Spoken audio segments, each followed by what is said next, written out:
زنان شاعری لنتون استاد عطاءالله زیملنا انین آوازک استاد گلوکار لال محمد شوقینا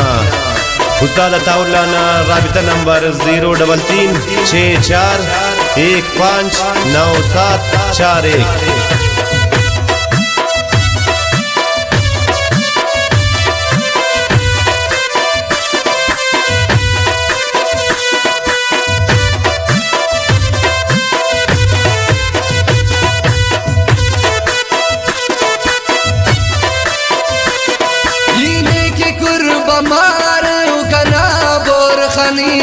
अंधना seat बसो कोई कब ना परी अंधना सिट बसो कोई कब ना परी इन्हीं की कुर्ब मार कना बोर खनी अंधना सिट बसो कोई कब ना परी अंधना सिट बसो कोई कब ना परी.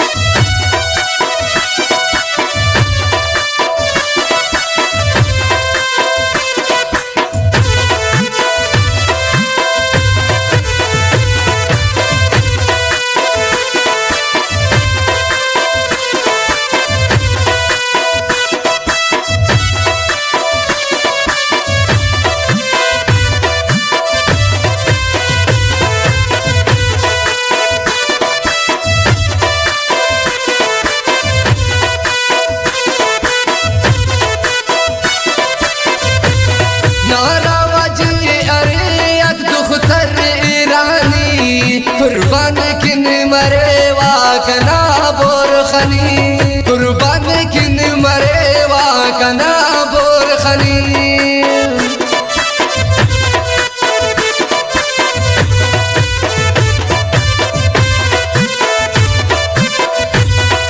नी बुल्लो अम गुलाबा तन दोस्त कने अरेस कुर्बान मरे वकने के नुस्तान कने दबे कुर्बान किन मरे वा उस तंगने दबे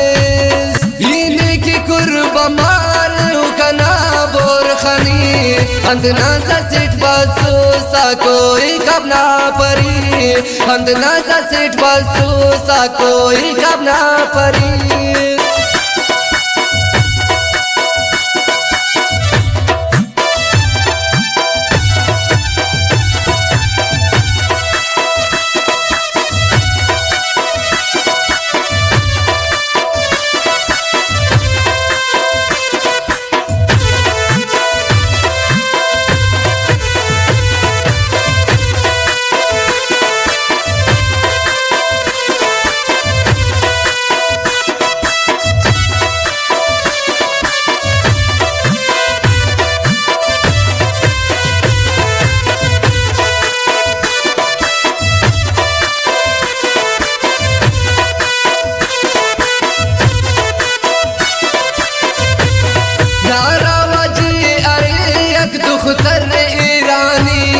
कुर्बान किन मरे वा कना सम्मुली कुर्बान किन मरे वा कना सम्मुली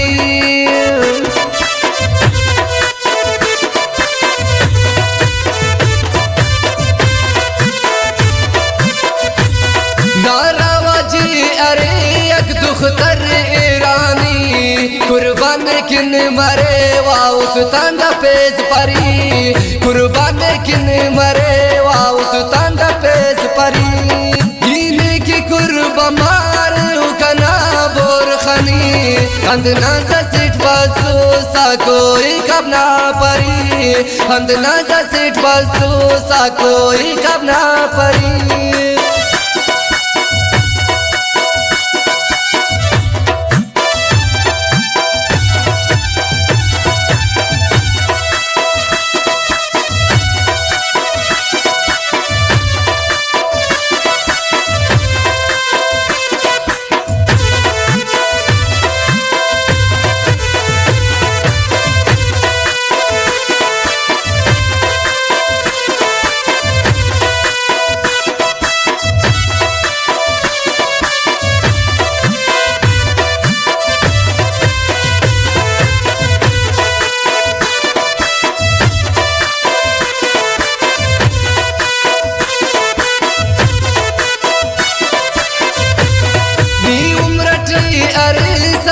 कना सा चुना कुर्बा मरे वकने किन कना बोर कजाक कुर्बा मरे वकने किन कना बोर कजाक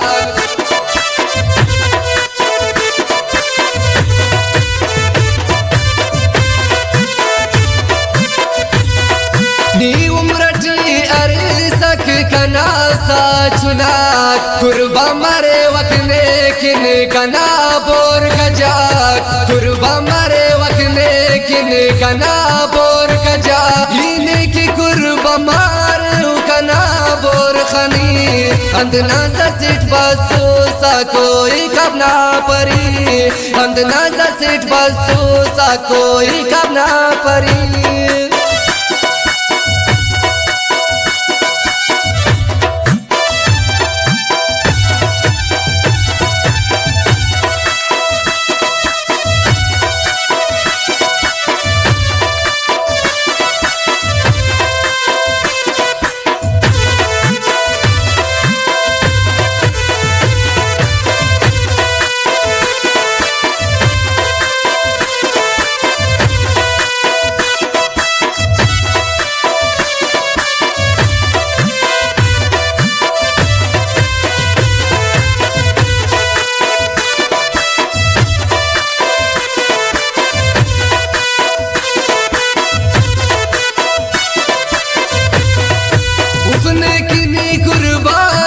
कना संगुली उस तांदा पेस कना सा पाई कज़ीम अली उस तांदा पेस कना सा पाई कज़ीम अली